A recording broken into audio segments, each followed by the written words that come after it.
Good afternoon and welcome to the third episode of Season 2 of Powered by You, a podcast produced by RBKC in collaboration with Morley Radio. My name is Zino and I'm your host. In this episode, we'll be talking about how life really is in the digital world. Hopefully, we could raise awareness about digital exclusion and can ultimately understand the importance of being digitally included in life as a community, hopefully. Today, I'm joined with Raphaelle from the RBKC'S Digital Inclusion Team. Hi, thanks for having me. You're welcome.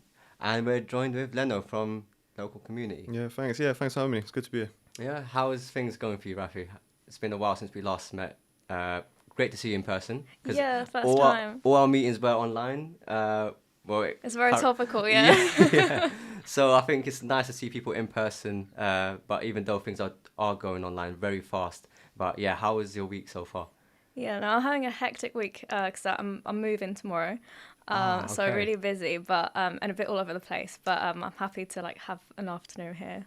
Yeah, I think take advantage of this afternoon, just relax, unwind, because when you move, it can be really hectic and it can be a bit stressful as well if you don't do it the right way, you don't pre-plan certain things. But I wish you all the best. Thanks, mate. You know, and the weekend's close, so you can always use that time to just fully relax. The plan. Okay, busy week. What about yourself, Leno? How is? Yeah, good. Just the usual, work home.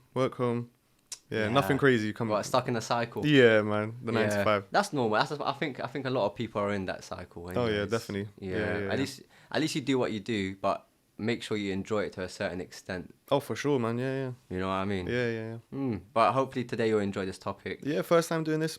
Could be a lot of fun. Yeah, first podcast? The first one ever, man. How are you feeling about that? A little bit nervous, but I think it'll be alright. No, you'll be cool, man. You got the picture for it. Oh, you thank you. But I think if we can get a bit of understanding of what Rafi does and how her team works towards digital inclusion, that would be great. So if you don't mind me asking. Yeah, no, of course. So with Digital Inclusion Team, and our kind of mission is to help residents get online. So people who are struggling to use the internet for different reasons, try and support them. And we're doing that by working in partnership with community groups, the voluntary sector, because they're doing lots of work in this area as well. So the idea is to kind of all work together for a bit of a coordinated response.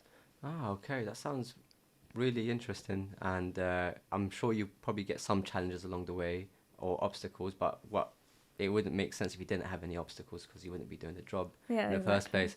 But how would you describe digital exclusion to just any random person that you saw on the street? Just 30 seconds, just to, yeah. What a challenge. Yeah. Digital exclusion is, it's about not being able to use the internet to do the things that you need to do.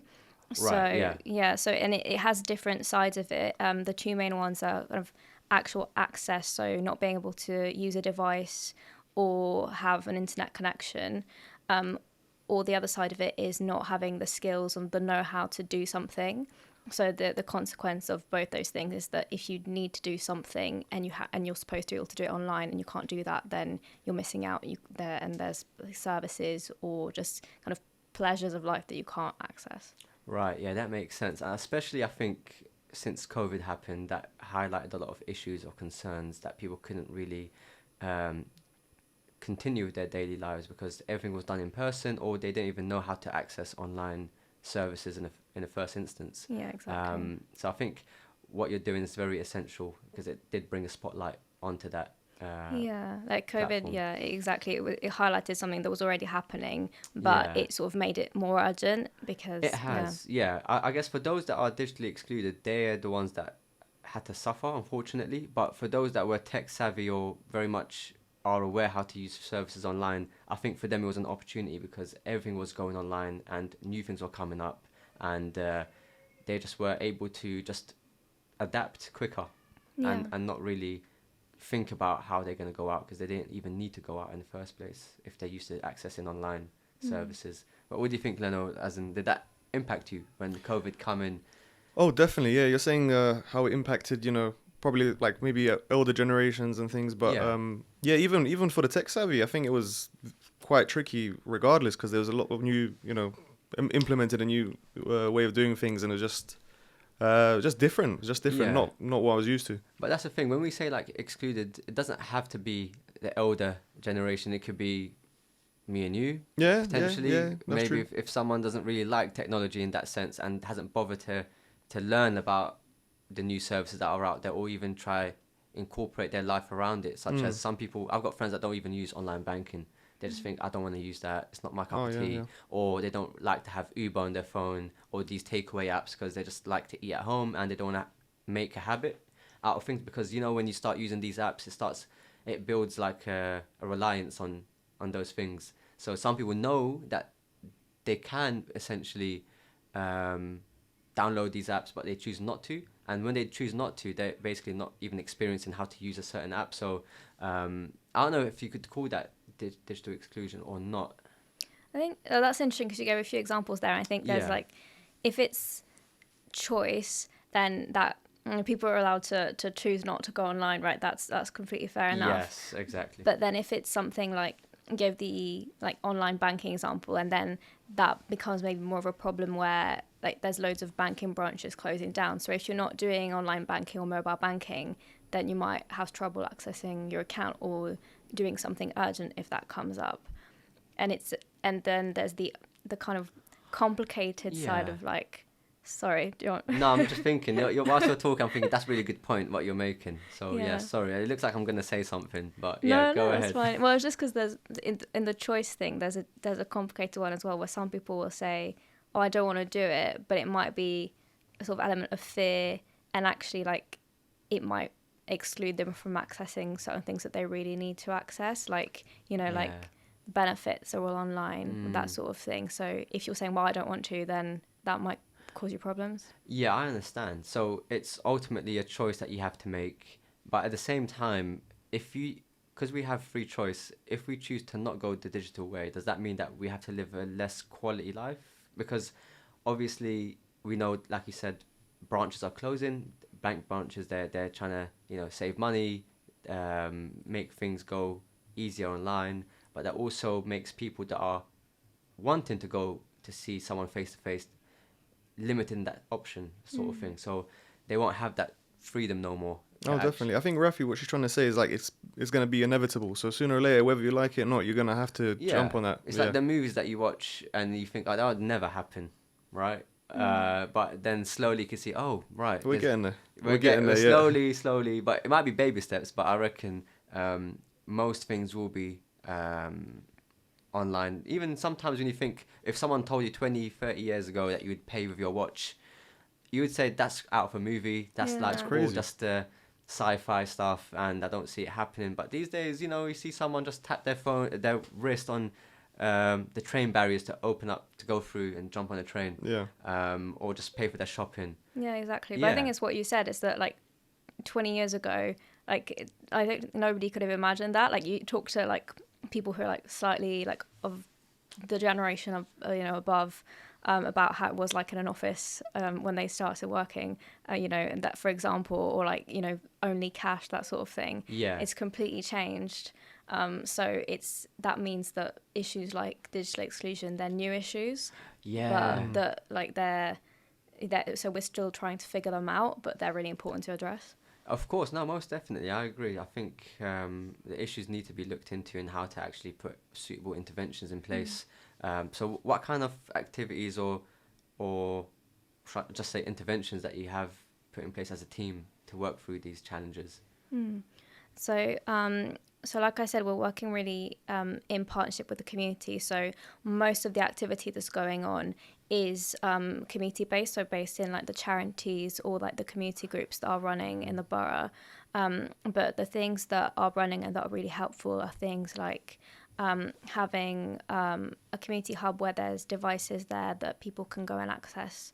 So that could be for a youth centre, but it could be kind of something that's targeted at a different cohort or that's just open for everyone. And then there are some interventions where it's loaning out devices to people. They can take them home and they've got a SIM card to do that so that you can use the internet with it. Or as well, skill support is a huge one, and that might be more targeted at kind of the older generation, and that's what's most in place currently. But it's about learning to use the internet. But what my team is doing currently is trying to understand the gaps as well of there's lots going on, but what's missing and how can we support those community groups to do more, like do the things that they'd like to do. Yeah. Do you think there's a lot of gaps out there from your experience? I think the gaps is more sometimes that because groups have got limited resources, they can't do as much as they want to do, so they might have a few devices, but they don't have someone there who can show people how to use them, right? I've heard different things. I remember like a year and a half ago, we're trying to get feedback from community members of how life is during lockdown period, and a few people said they have overcrowding in their houses, and between the children there's only one laptop, so that's another issue that people can't access because everything was online. You had to go to school and do your coursework online as well. So how would you do that if you only got one laptop and 4 siblings? Yeah, exactly. Is it just one goes to school, gets to do his or her work, and the rest get to just sit back and not do much or miss out on their education? So yeah, I think you do have a certain issue when it comes to economic background, socio-economic background, unfortunately. But I think that's not really exclusion via your own knowledge. That's you not having the resources, right? Yeah, and that's a huge part of it, because you see that kind of the data, like digital exclusion, it's so much more of a problem among people who might already have kind of other forms of exclusion, right? Who may have like financial difficulty, or people who've got disabilities, or then it's kind of older people. It's people who might like have other things that are already happening in their life, and that often makes you at more risk of being digitally excluded. And it might be for things like you just said, like you can only afford one laptop between however many people, or you can't afford, to have Wi-Fi at home, and those things that currently are kind of at risk of getting worse because we're in a cost of living crisis as well. Yeah, cost of living is not a joke. I think it's a lot of people are cancelling their Wi-Fi as well because they've got their data on their phone, and they think we could always hotspot and not use actual Wi-Fi. And I don't know. I think the Wi-Fi situation, if you was to ask 5 years ago, it wouldn't be looked as essential, like electric, water, gas. But now it is. I think it definitely falls into that category where it's a thing that you need to have in your household. I think so. Do you think? Definitely. You need the internet for everything. You need to be connected to everything. You don't know what's going to be going on in the world without it. Otherwise, what do you think you'd miss out on if you never had internet? Or how would life be? Well, first thing in the morning, need to get to work, or I need to go somewhere. Google Maps. But how before that happened, life existed. I think we built a reliance and convenience, a lot of convenience. Yeah, because when we had Blackberries, for example, that wasn't something that I'd go and use Google Maps on my phone, or I don't know what else. It was just basically for messaging. Right, yeah. That's all it was. I don't know, like, maybe I'm just showing my age, but, like, it's just stuff like that. The internet can be beneficial. Yeah, I think we've built that around that convenience, but it's kind of a bit of a vicious circle, because it's kind of like now we can't avoid it, because now it's not just about, it's convenient, so I'm going to want to do it. It's kind of, there are some things I have to do online. Like I made like a doctor's appointment this week, and I had to do it online. Yeah. So there's so much actually that you will struggle to do if you can't access it. So what if you can't do that? What happens? So you'll be in trouble. Yeah, you'll really be in trouble. So what are kind of the fundamental skills that's the bare minimum you should know to be able to actually survive in the online world? Because everything's going online these days. So as someone who would be digitally excluded, what would you recommend for them to just learn, as in fundamental skills? That's a really good question. So I think there are some like frameworks out there that have been thought of, but I'd say that kind of being able to do a search online, and being confident that you're going to be able to find something. So if you want to be able to do something, being able to kind of use a browser, search for it, and then being able to communicate is a huge one. Being able to use the internet to communicate, and whether that's kind of you're using WhatsApp, I mean that's using the internet, or you're using like a FaceTime or a Zoom or email, and then staying safe. I think that's a really key skill, and that's a big barrier for people as well who are scared. I think so. You're right. I think a lot of people, once they get used to the internet and they get some way familiar. I don't know. They get familiar with using certain websites, and they think every website is the same, and that's how you end up getting what is it called, scammed or what do you call it, phishing? Is it phishing? Yeah, the emails. Yeah, and they look legit. Even for me, looking at certain emails, I think, oh, that looks really good, and I would have believed it if I didn't check the actual email address. You have to know what to check. Yeah, exactly. So I could only imagine for someone that is new to like the online world and being scammed or being vulnerable essentially to everything that's around you, because it's you could lose your money, you could lose especially if you're giving your card detail, even phone calls as well. You get random phone calls claiming that they're calling from a bank or from I don't know what kind of provider, and and the thing is, like, people know that that's a risk. Like, people have heard it. Like, so if people don't really use the internet much, they know that kind of thing happens. So it's a reason for them to say, well, no, I don't want to start, because what if that happens to me? That's true. Better safe than sorry. Exactly. So how would you persuade someone if they're really hesitant and they're thinking, you know what, I've heard all the negative stories and it doesn't sound appealing for me to actually open up the risk for myself to be that vulnerable? I think it's about kind of talking someone through the fact that that kind of thing does happen. Yeah. But if you know what to look out for, then you'll most likely be okay, because it's like not everything on the internet is bad. There's actually loads of stuff that's really great about using the internet. Okay. That's how I might go about it. Fair enough. So we always assume that people who are digitally excluded might be the elder generation, but have you come across people who are from the younger cohort that are digitally excluded? So it is a big thing, and you're right, we don't talk about that so much. Yeah. But so one example was like during the pandemic, the focus at first was on young people, and young people who kind of, when the schools shut down, just couldn't access education. Right. So giving out loads of laptops to young people through schools, and like funding from so many different sources, and there were like 3,000 laptops at least they were giving out. Wow. But then there were all sorts of issues there where you realize it's not just about having a laptop, because those laptops didn't necessarily get used, and that might be because there was like too much security software on the laptop, which made them not very usable, or people might not have the connection, or then you realize there's a lot more to it.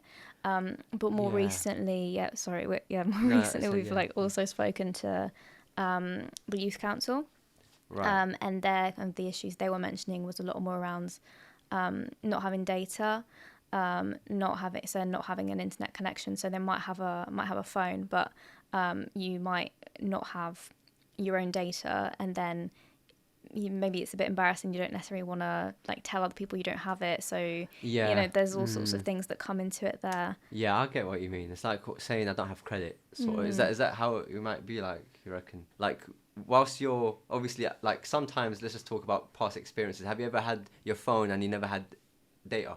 Oh yeah, that was when I was switching. When I was switching with providers. Yeah, it's you feel lost. You feel lost. You need it for everything. Exactly, and sometimes it's a bit embarrassing to even say you're on 3G. Oh yeah, in my situation, I was on 3G for way too long. Yeah, when you just recently switched last couple of months ago. Right? Yeah, but 5G. But to be fair, I can't see the difference. Pretty much the same, yeah. But what were people's reactions when you told them I'm still on 3G? They would just laugh. They'll find it funny, but I don't see why. So you could tell how people would judge you based on the kind of data that you have. It's just a bit silly, but I could see people feeling a bit embarrassed saying that I'm on 3G. But I think I could see young people saying issues like these do occur. It's sad, but to be fair, there is Wi-Fi available everywhere these days. You can connect to open spaces Yeah, I think there is quite a lot available, but whether it's kind of good quality is one thing, and then it's about whether it's the right space, because it's like if you're a young person who's like still in school and you need to do homework, like you can't just like rock up to any kind of space and like do like an assignment. Like it might not be the right space. You need the environment that goes with it as well, where you can like sit, you can be comfortable. Maybe if you want to be in private, it needs to be quiet. So there's a lot that comes into it. I think like pre-planning for me it was just so straightforward. Back in the day, just go to a library, you'd have everything there, computers, open Wi-Fi, quiet place to work. So you can still do that. So the libraries are like some of our key places where there is support. So there are like computers there, there's an internet connection. So I'd still recommend going to the library. Yeah, I hope so. So what is the ultimate aim? Like, what is the ultimate aim in regards to doing this digital exclusion work? So we've got a bit of a vision, or like an idea that it's like no one left behind is kind of what we say, and that is because it is a thing of like you were saying, Lana, like if you kind of don't have a choice, you have to, like things are moving towards digital, but we don't want anyone to be left behind. So it's about everybody to have like the option to be able to do things online if they want to. So being able to find access somewhere and having the know-how so that if they want to do something, they can. Yeah, I'm glad you said the option, because some people might not even want to be involved in that movement of transitioning online. They're just happy living life as it is currently. Even though whether we like it or not, to some extent, certain things are online without us even realising. We're just so used to it. But I think with this work, it has a lot of milestones, I think, to reach. But I think even just, we tend to not even look into things as digitally excluded. Sometimes we have our family members asking us how to use this or how to use that, and we just say, all right, we're just helping it. But in reality, they are digitally excluded, right? Yeah, I think that's what I'm sure, like all three of us here, you've helped like a grandparent, a parent with like doing something online, and depending on what it is, like I can see every year my dad's taxes, he still doesn't know how to do it, man. Is it? It's online, isn't online, it? Even for me, it's long. That's the thing. I think for our personal experience, we're like, to our elder, family members, they can use WhatsApp, they can make calls, but when it comes to the real important stuff, like, do it for me. Just do that's it. The thing. Even a simple email.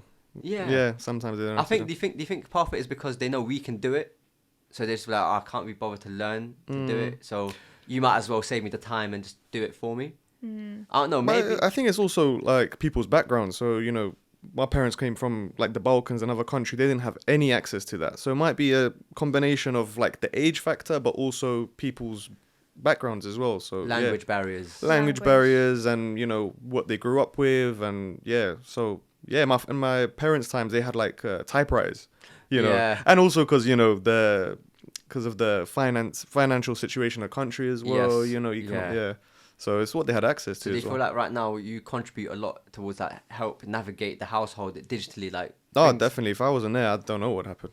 Yeah. No, you're a hero, man. Yeah. I'm sure they value your services at home. Oh yeah. Yeah. I should start getting paid for it. Why not, man? After this podcast, tell them your eyes have opened up to the need, anyways. But I think we just maybe experiencing this at a small scale at home. It's just one small pixel to what the whole borough or even the country itself is going through. Yeah, because that's the thing. I think we don't necessarily think about it as, it's digital exclusion. It's just, I'm just helping my dad. But actually, that's exactly what it is. I mean, that's one huge way in which it impacts young people as well. I think is that the reliance that other people have on young people, of course, to help them. Especially when you have these the cost of living crisis, and you have a lot of VCS organisations that are giving out funds. They're giving out funds through, you have to sign up, go online, and they need the money, but they don't know how to do it. So now they're probably going to their children, you got to do this for me. You got to figure out what this person's saying because I don't understand it. And the person's probably she's got a lot of things going on, probably working or probably got uni. That's already like a pressure that you have. and then you've got to deal with another set of it's almost like multitasking non-stop. Yeah, and it's having an extra responsibility. Like, somebody, I think, in the youth council, they had this wording. They said it's like being a digital carer. Yeah, and it is. It's kind of it's having to like provide care for someone in that specific way, and it takes time. It takes stress, and like a lot of it is linked to like that parents maybe like, oh, I don't really want to do it, but also that language barrier is a really, really big thing. Like, especially in this borough, there's so many different languages, which is a really great thing. But actually, when somebody maybe doesn't speak so much English, that's a huge barrier to using things online. It's diverse, but then again, it comes with its challenges. But then when you think of digital lifestyle, everything can be translated, right? So like you can, but if the website doesn't do it automatically and you don't know how to do it, then that blocks you from getting started. You think, oh, it's an extra step that I have to do. Yeah. And sometimes the translation is not accurate. Yeah, it can. We've all seen those Google Translates. Like, it's not always great. People trying to do their French homework and they just copy and paste it in Google Translate. You're looking at, you've done it before in school, no?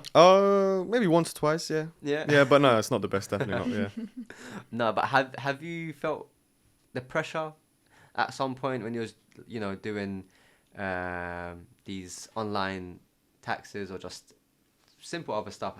Did it get to you at one point? Yeah. I started thinking it's deliberately made harder. I don't know. That's the way I felt like it was. Yeah, it's a lot of, as you say, like a lot of unnecessary steps. I feel. I don't know. Exactly, and I think culturally, some people might find it's very rude and disrespectful to say no, I'm not doing it, or like I've got a lot on. You just take it on the chin and just do it, even though it's just like, it's a nightmare. It's or as they say, it's just waste of time or whatever it is. But essentially, it's not a waste of time because it's something that needs to be done. Unfortunately, you've been allocated that task. But I think if it continues going on, at one point you're gonna just hit a brick wall, and that you're gonna feel the actual fatigue behind it. Unfortunately, so I don't know. Maybe something like indirect things like that could happen. So digital exclusion itself is an issue, but what comes out of it as well. Yeah, but that's the main point, really. It's because it's not like using the internet. That's not the end point. The end point is people being able to do the things online that make their life better. And then in the same way, the support that like my team, we want to try and provide, it's about helping people like make their lives better. So when it comes to young people, it might be actually about how can we alleviate that burden? Like, how can we provide the support that your parents will actually access or want to access, so that way you don't have that responsibility so much anymore. Okay, that's interesting. So how would you encourage young people to come forward and give their feedback or voice their opinions or concerns about the things they've been experiencing? Yeah, is there any way of doing that? Yeah, so we're going to be running like a survey, like, especially for young people, through the youth council. Like, we're developing it with them, so that local young people can like speak about this and give us our opinion. And outside of that, because that might be time limited, but we also have like an inbox so that you can email us. So it's digitalinclusion@rbkc.gov.uk.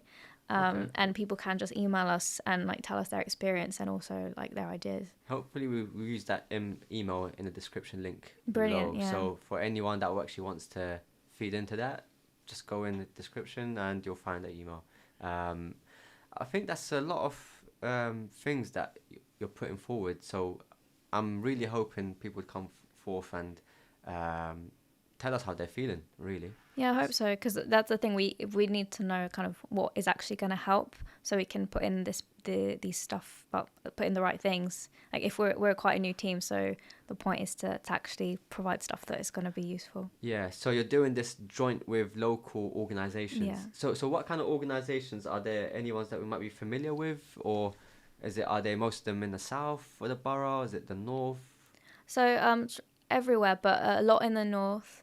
We've been like Dalgano Trust, there's Westway Trust, there's some of the bigger charities that like focus on older people. You've got your Age UK's, your Open Age, but right. Like Young KNC Foundation, like Almanar, like they're doing loads. They like do digital sessions. We want to work more with them. Okay. The list is really long actually. Wow. Okay. That's a lot of stakeholders actually trying to cater. Yeah. Well, yeah, it's great though, because I think that's where the real support is happening, and that's where because so often there's an issue of trust around in the internet because it's so new. Like people want to go to places that they know that they trust. So what we can do is try and support those places. Yeah, that's wise. That's wise. So, to what extent I think is the digital lifestyle going to go forward, like, in terms of within council services? So, I know right now you could go towards a customer service desk and ask for certain things, but would that be still an option, or? Yeah, so that is gonna stay an option. So the other teams in customer services, their things are like going a lot online, and they're trying to develop their online platforms because there's lots of people who want to do things online, but they're very conscious that some people don't want to do that. So actually the other channels, sort of be able to phone up or be able to come in, that is going to remain open. Because I think the council's very conscious that we want to be able to help like people in the community who don't want to use digital. Okay, that's good. That's good to know. I wonder, what do you think, Leno? Do you really engage with, like, do you go into the council or the town hall to ever do things, or is it just? If I'm being completely honest, no, not really. Okay, not really, that's true. That's the thing. You know what? It's good to be honest. Sometimes that's what we need to hear. Why would you say that is? Oh, I just feel it's the hassle. It's the queues, it's the waiting. I suppose in that aspect, that's when the, digital world actually does help you just, cut the queue, jump in front and do it. Yeah. So, yeah, when I'm in person, it's just long. I don't know. Yeah, I get you. I think that's good feedback. To be fair, like the thing, like that's how I'm like as well. Like for the council where I live, like if I want to do my council tax, I want it set up online. Like I want it to be quick. I want it to be easy. But so that's the thing. It's now you have to serve all these different people who have these different ways they want to do things. Yeah, that's true. Yeah, I guess with the options available, some people don't have the patience, or they've got busy lifestyles already. So I think something like this to do.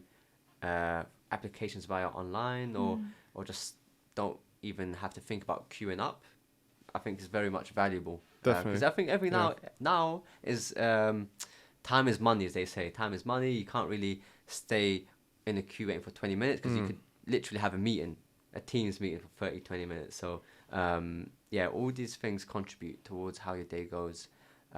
Especially right now in the winter time, who wants to go out and do certain things? Even shopping, people would rather just get it delivered to your doorstep.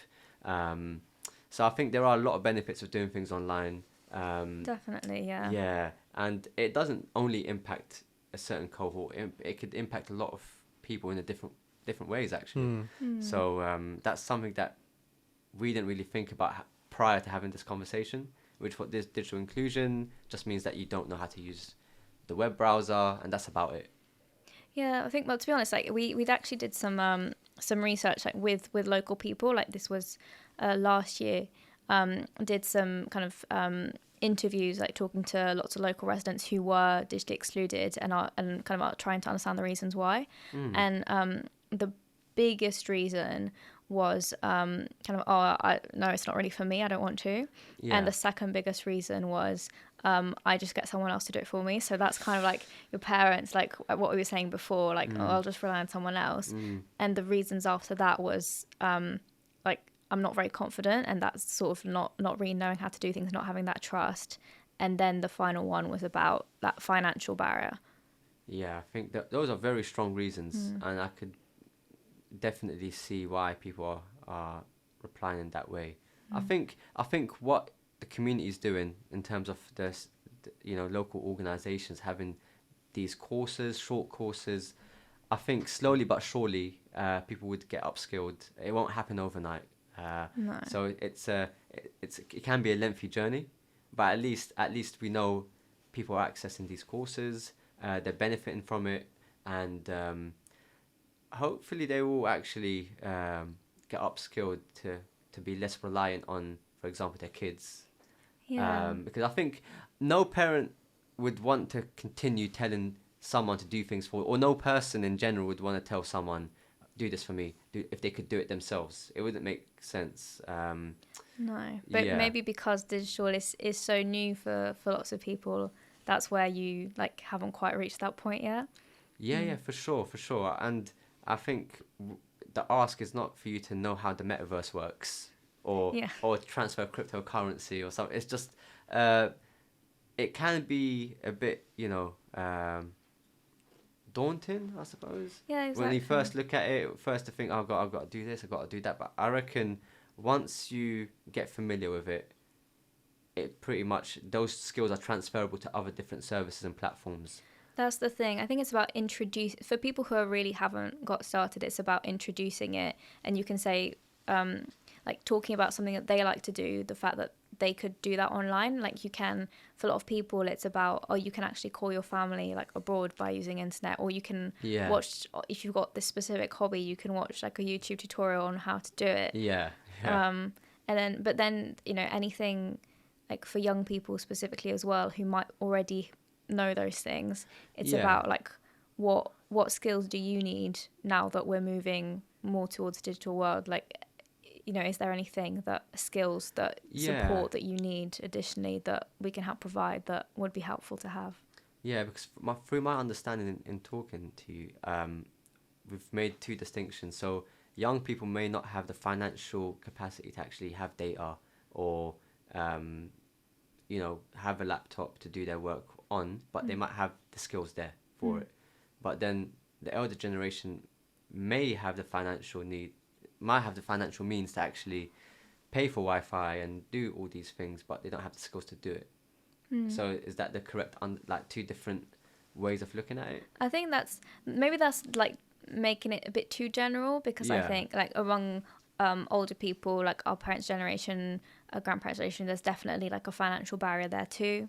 And then for young people, I think like in general, young people might have more skills, but there might be some things that you're missing. Like if you're like going into employment, like you're at the start, you're just finishing your education, do you know how to write an email properly? Like, do you know how to use all the Microsoft apps that most offices use if you've not used those in school? So there may be some skills gaps there as well.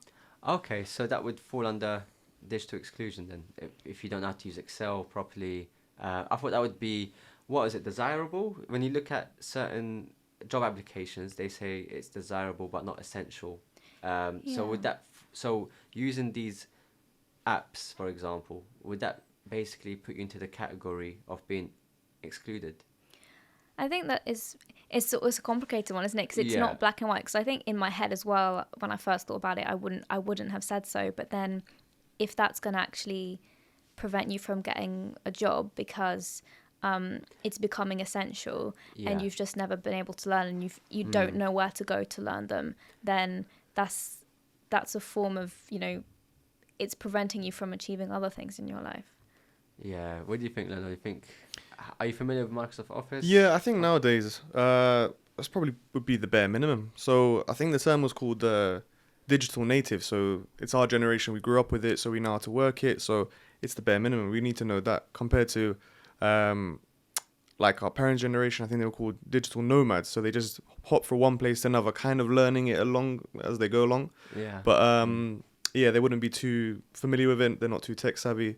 But I agree. Okay, that's interesting. Yeah, I didn't know those two terms were used. Yeah. What would you say? Yeah. Would you say that you're fully familiar with how to use the internet, or?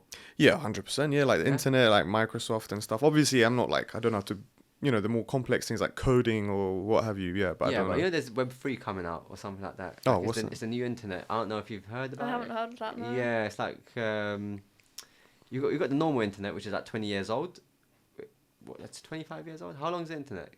It's like late 90s, something like that. Yeah, late 90s, I'd say. Yeah, I don't know. Like maybe a bit longer, but at first it was when no one was using it. Yeah, we had them square computers, cube looking like. Yeah, they thought it was going to be a fad at first. They thought it was going to be like a year or two and then it'll die down. But look where it is now. Yeah, exactly. So I think you got the normal internet, like the World Wide Web, and then you got the Web3. which is like the metaverse. That's what it runs on, you know. I see.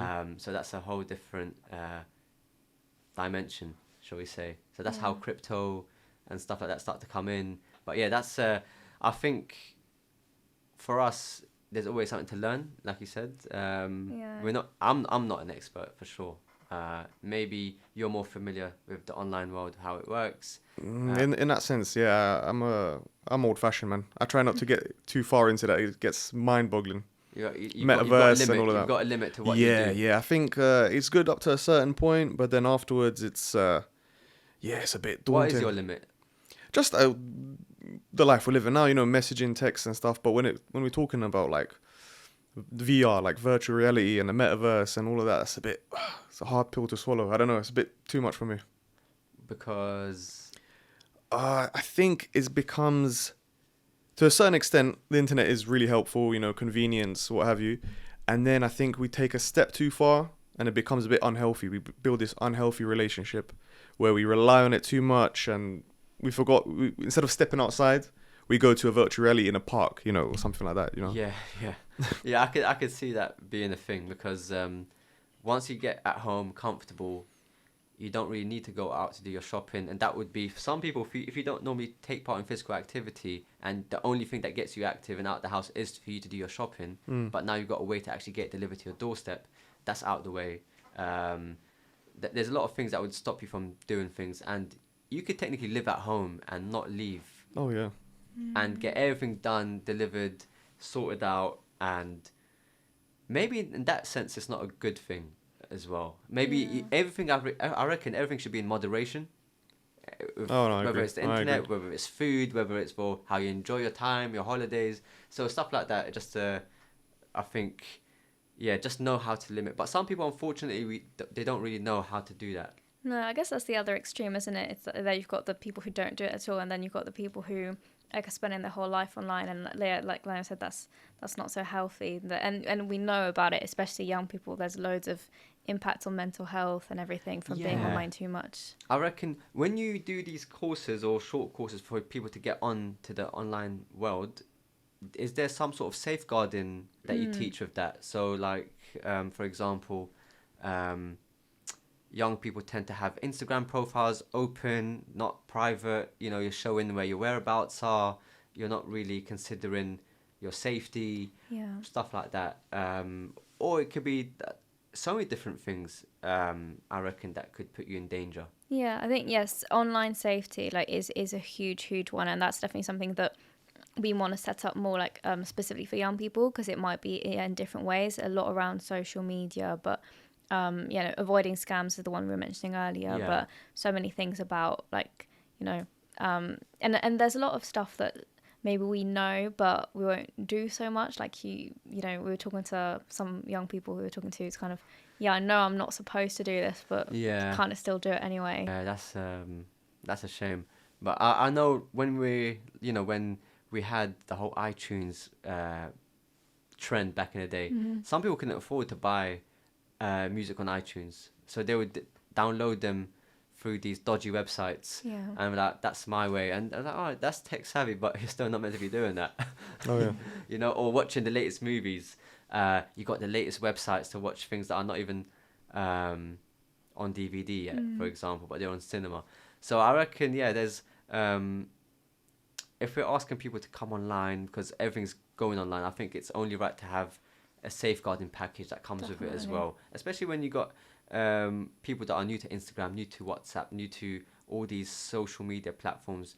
You could reveal a lot of information about yourself without you realizing your location, your financial details, just your address, stuff like that. I reckon before we go too quick, we should just have a look at how we can protect residents and young people. No, that's really important. I think that's a really good thing to take away. But did I miss anything, you reckon, or something that I didn't ask, or I don't know. No, I think I think we've pretty much covered everything. I think we've covered lots. Okay, then I guess any last words from you, that because we're going to wrap up hopefully, and I enjoyed this conversation personally. I think I've learned a lot from it. I had a different view prior to our conversation, like I said previously, but now I'm just opened my eyes a lot more. So thank you for that. And obviously, Leno, your feedback as your personal experience, what you've had to, just support with, and just, the cultural background, how that plays into your daily lifestyle, and maybe things we don't even consider. But obviously, coming from you, it gives us that kind of another perspective. Yeah. But yeah, thank you both for coming. Thank you. Appreciate it. And this is it for another episode of Powered by You. Thank you for watching and listening. Don't forget to like, comment, and subscribe. You can also listen to the audio version on Morley Radio.